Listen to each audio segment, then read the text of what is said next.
Buenas noches, Iglesia Bíblica Gracia y Verdad. Continuamos con nuestro estudio del libro de Samuel. Así que, por favor, preparados todos con sus Biblias para poder ir al texto directamente. Es la segunda parte de lo que vamos a estar enseñando según de Samuel en esta, o primero y segundo de Samuel en esta semana, o el libro 1 y el libro 2 de Samuel, ¿no? Como aprendíamos también anoche a través del pastor Salvador Gómez. Vamos a orar entonces, ¿sí?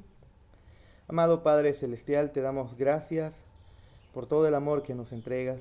Gracias, Señor, por que estás dando sabiduría al gobierno para poder actuar durante estos tiempos, que se extiende incluso la cuarentena. Ayuda, Señor, a cada uno de nosotros a poder, Señor, sacarle provecho a todo este tiempo, Señor. Sabiendo que los tiempos son malos, que podamos aprovechar muy bien el tiempo. En el nombre de Jesús, amén y amén. Muy bien. Ayer hemos dicho que el libro de Samuel en general, tanto el libro 1 como el libro 2, se, se dividen o los podemos dividir hasta en 5 partes, dependiendo del autor. Usted puede tener a veces hasta 4 divisiones, pero pongámosle 5 partes. Y la primera parte que hemos estado observando es que va desde el capítulo 1 hasta el capítulo 7 de Samuel. Luego continúa la parte 2 del 8 hasta el 15. Luego, desde el 16 al 31, la tercera parte, terminando el libro de 1 de Samuel. Y luego entrando al libro 2 de Samuel, del capítulo 1 al capítulo 20, la cuarta sección o cuarta parte. Y para terminar al final del capítulo 21 hasta el 24, la última parte. Entonces, eso es lo que hemos estado observando ayer como una manera de introducción. Eh, pero debemos recordar que la narrativa de este libro en realidad no nos va a enseñar acerca de Samuel, no nos va a enseñar acerca de David, no nos va a enseñar acerca de Saúl, aunque en la narrativa encontramos las historias de ellos, la vida de Samuel al principio del libro. Luego encontramos una parte de la vida también y el reinado del rey Saúl, a quien el Señor escoge como ordena a Samuel para que pueda ungirlo como primer rey oficial de Israel.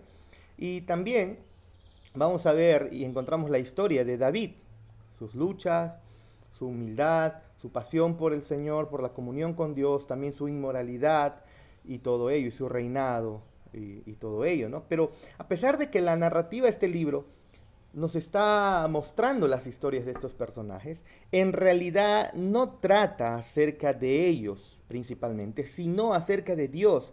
Y ese es el objetivo principal del texto que nosotros tenemos enfrente. Entonces, si usted y yo solamente leemos el libro de primera y segunda de Samuel, o el primer libro de Samuel y el segundo libro de Samuel, como una colección de relatos inspiradores nada más, nosotros lo que vamos a hacer es perder el punto principal del libro y vamos a tener de repente conclusiones después de haber leído algunos pasajes, especialmente los de David, y vamos a decir que yo puedo ser un David, que yo voy a ser un rey, que solo tengo que ser humilde, que solamente tengo que buscar la comunión con el Señor, y entonces el Señor para mí tiene un palacio de pastor. Él me va a llevar sí o sí a rey y esa es la promesa de Dios para ti, para mí, para mi vida. Si tú buscas al Señor, el Señor te va a llevar de la humildad y te va a exaltar hacia el palacio del rey. No, eso es una malinterpretación, no es así. Entonces, si solamente leemos Samuel como una colección de esos relatos inspiradores de donde podemos sacar cosas morales, nos vamos a perder la riqueza del texto. Más bien, en realidad, nosotros debiéramos considerar la historia de David o la historia que encontramos aquí en Samuel como la historia que Dios desea que conozcamos y que apunta al final hacia la historia principal, que es la historia de la redención. Por ejemplo, tomemos un ejemplo peculiar, muy normal o muy usado en estos tiempos, David y Goliat, que encontramos la lectura en 1 Samuel y vamos a dirigirnos un momento a esa historia y lo vamos a leer. Miren ustedes, se los voy a relatar, usted puede ir ahí a su Biblia. y dice lo siguiente: los filisteos juntaron sus ejércitos para la guerra y se congregaron en Soco, que es de Judá, y acamparon entre Soco y Azeca en Efes Damín. También Saúl y los hombres de Israel se juntaron y acamparon en el valle de Ela y se pusieron en orden de batalla contra los filisteos. Y los filisteos estaban sobre un monte a un lado a un lado, e Israel estaba sobre otro monte al otro lado y el valle entre ellos.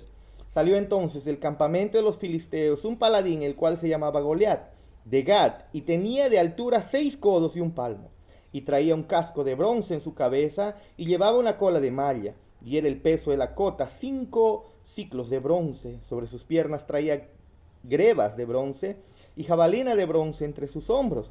El asta de su lanza era como un rodillo de telar, y tenía el hierro de su lanza 600 ciclos de hierro.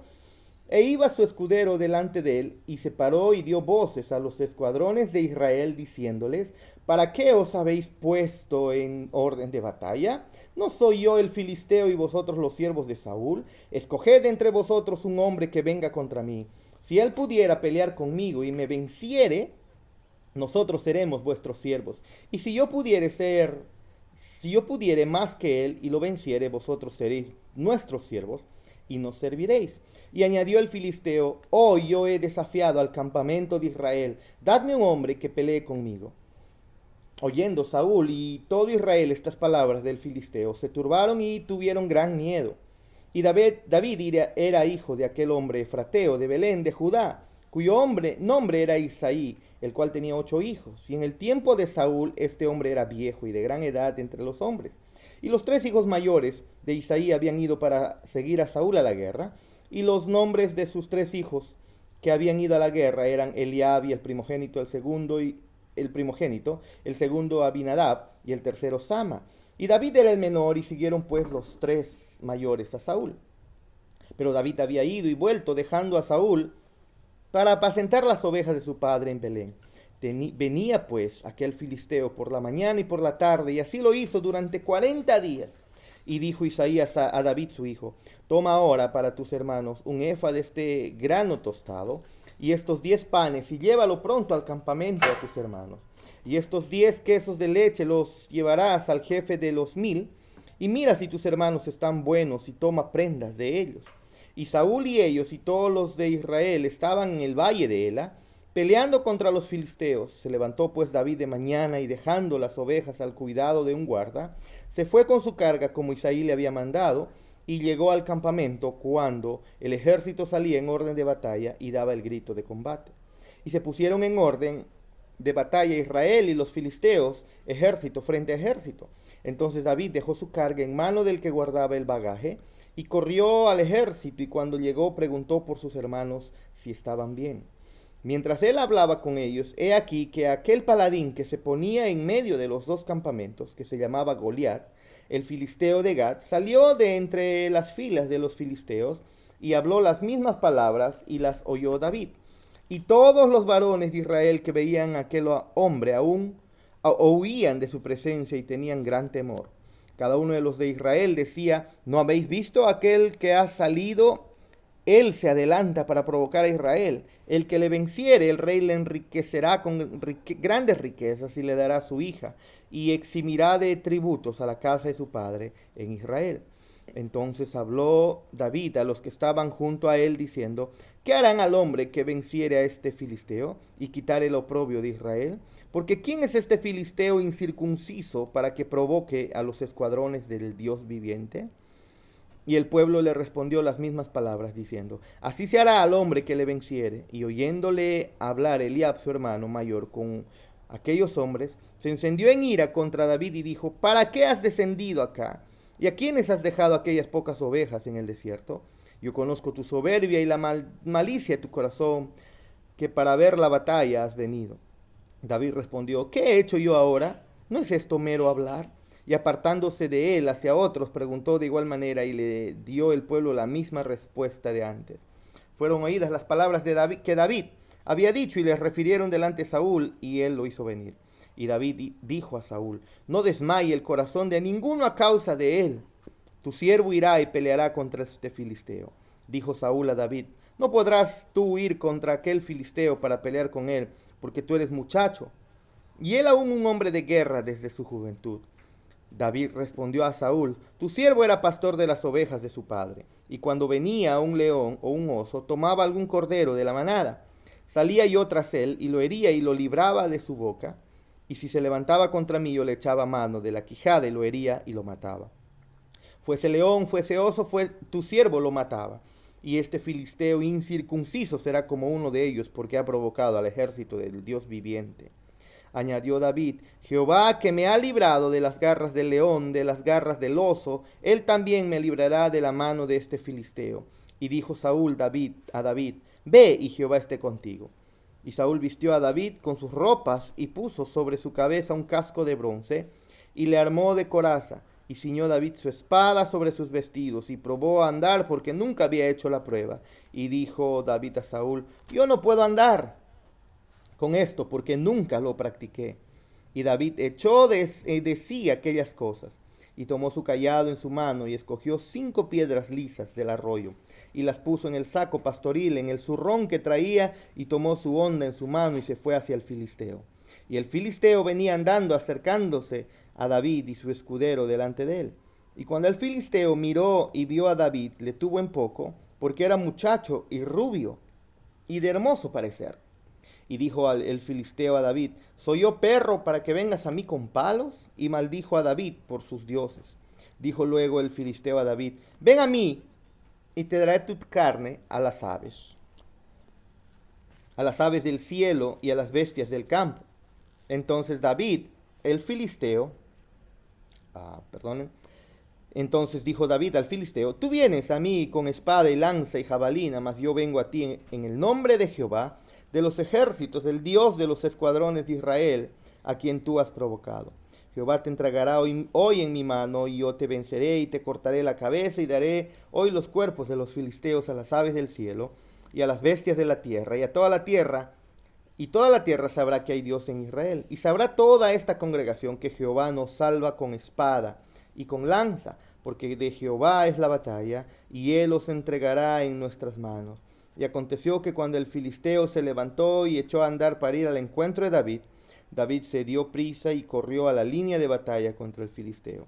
Y metiendo David su mano en la bolsa, tomó de allí una piedra y la tiró con la honda, e hirió al filisteo en la frente, y la piedra quedó clavada en la frente, y cayó sobre su rostro en tierra. Así venció David al filisteo con honda y piedra, e hirió al filisteo y lo mató sin tener David espada en su mano. Entonces corrió David y se puso sobre el filisteo, y tomando la espada de él, sacándola de su vaina, lo acabó de matar y le cortó con ella la cabeza. Y cuando los filisteos vieron a su paladín muerto, huyeron. Levantándose luego los de Israel y los de Judá, gritaron y siguieron a los filisteos hasta llegar al valle y hasta las puertas de Ecrón, y cayeron los heridos de los filisteos por el camino de Saraim hasta Gad y Ecrón. Y volvieron los hijos de Israel de seguir tras los filisteos y saquearon su campamento.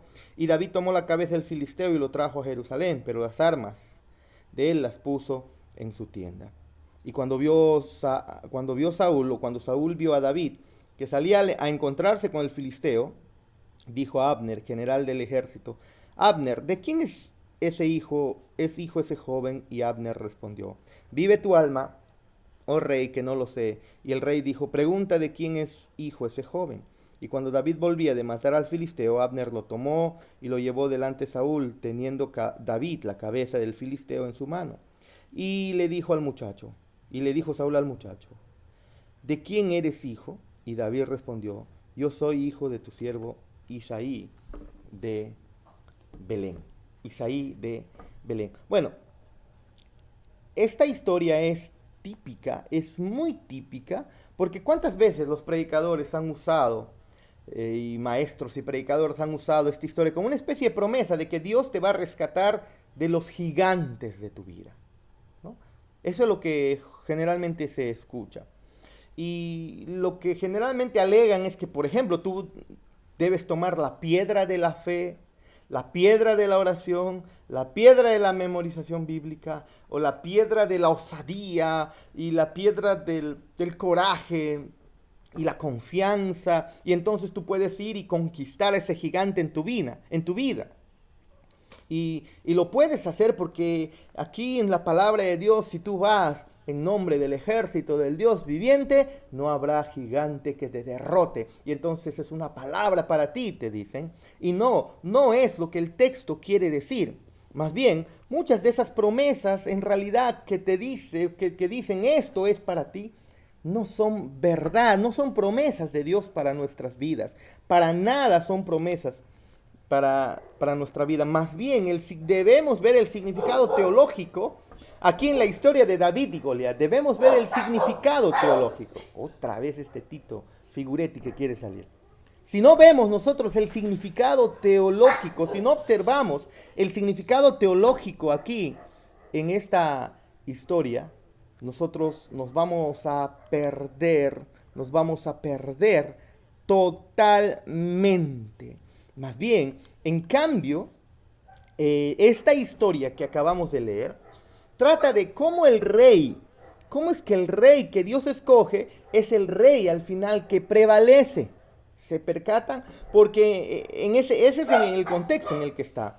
El rey de Dios, el rey que el Señor pone, es el rey que prevalece porque Saúl había sido ungido rey a petición del pueblo, pero al final Saúl no puede hacer nada, a pesar que Saúl era muy alto, a pesar que Saúl estaba en el poder y todo ello, él no podía hacer absolutamente nada, temía. Ese era el rey que el pueblo había pedido, había escogido.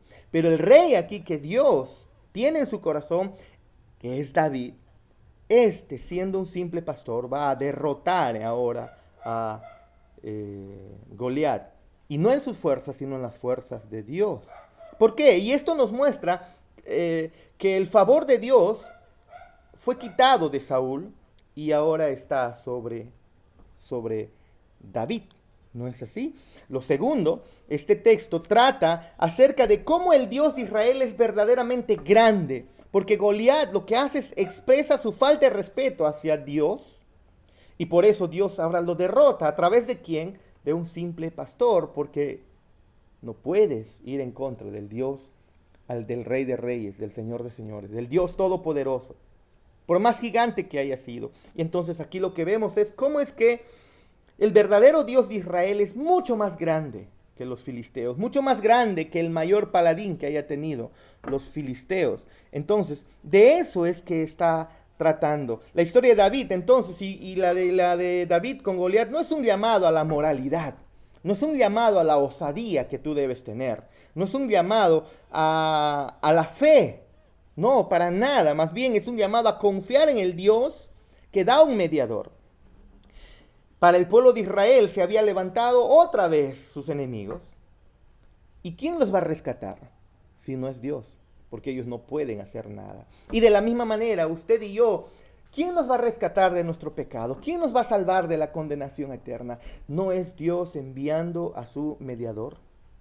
¿Se da cuenta? De eso trata la historia de David y la historia de Goliat. Entonces, si usted recuerda, a diferencia de los jueces que solo se preocupaban por sí mismos, David es un salvador que está actuando debido a su celo por la fama del nombre de Dios. Habían ofendido a Dios y David está actuando por el celo que tiene de la fama de Dios. No está actuando para sí mismo, de manera egoísta. Dios nos está diciendo que Cristo, al igual que David, salvará a su pueblo por un compromiso con la gloria de Dios. ¿Se da cuenta de ello? Entonces, la historia de David y Goliat, como decíamos, no es un llamado entonces a la moralidad, no es un llamado a la confianza en nosotros mismos, no, para nada, no es para eso. Más bien, si ignoramos temas como este, o intentamos aplicar estos libros a nuestras vidas sin ubicarlos en el contexto de la historia redentora, vamos a perder el objetivo total. Y quizá leamos en ellos promesas que Dios jamás ha hecho para su pueblo. Por tanto, debemos tener cuidado. Debemos tener sumo cuidado a estos textos que constantemente están siendo enseñados como pretexto para poder entonces todos nosotros querer confiar, dicen, en Dios y todo ello. Y no es así, aunque usted debe confiar en Dios, aunque usted debe, aunque usted debe creer en el Señor, en que Él es poderoso, usted no puede creer entonces que usted puede ser un David, usted puede ser un rey, y nada, nada, nada de eso. Recuerde que David salvó al pueblo de Dios poniendo en riesgo su vida y Jesús salvó a su pueblo entregando también su vida. ¿Se da cuenta? A eso apunta la historia de David y Goliat. David pasó por el valle de la sombra de muerte por Israel y Jesús fue el mismo. Él fue al mismo vientre de la muerte por nosotros. David el ungido fue despreciado por sus hermanos, siendo inocente. Jesús el Mesías fue despreciado por todos, aún sin haber hecho ningún mal. David se desvistió de las vestiduras reales que no le servían, y Jesús se desvistió de sus vestiduras reales que le quedaban perfectas. A él le quedaban perfectas, para vestirse de las ropas de dolor y debilidad que a nosotros nos pertenecían. David buscó cumplir la voluntad del Señor en valentía, pero Jesús cumplió cada mandato de Dios hasta su muerte. David sería el mejor rey de la historia de Israel y Jesús es el rey eterno de toda la creación, el rey de reyes y señor de señores. David venció al gigante terrenal a través de su debilidad y Jesús venció al gigante de la muerte a través de su muerte y selló para siempre la victoria a través de su resurrección. Recuerde lo que dice 1 Corintios 15, del 55 al 57. ¿Dónde está, oh muerte, tu aguijón o tu victoria? ¿Dónde, oh sepulcro, tu aguijón? ¿Se acuerda usted? El aguijón de la muerte es el pecado, ya lo sabemos, y el poder del pecado es la ley, pero a Dios gracias que nos ha dado victoria por medio de nuestro Señor Jesucristo. A eso es que debemos apuntar a leer la historia de David y Goliat.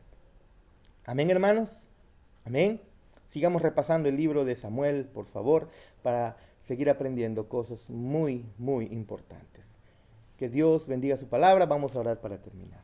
Amado Padre Celestial, gracias por este tiempo. Gracias por enseñarnos, Señor, acerca de tu Hijo Jesús a través de la historia de David y Goliat. Ayúdanos a seguir observando el libro, Señor, el contexto general, los principios teológicos que has dejado aquí. Te lo pedimos en el nombre de Jesús. Amén y amén. Que el Señor bendiga su santa palabra, hermanos. Sigan confiando en el Señor. Bendiciones.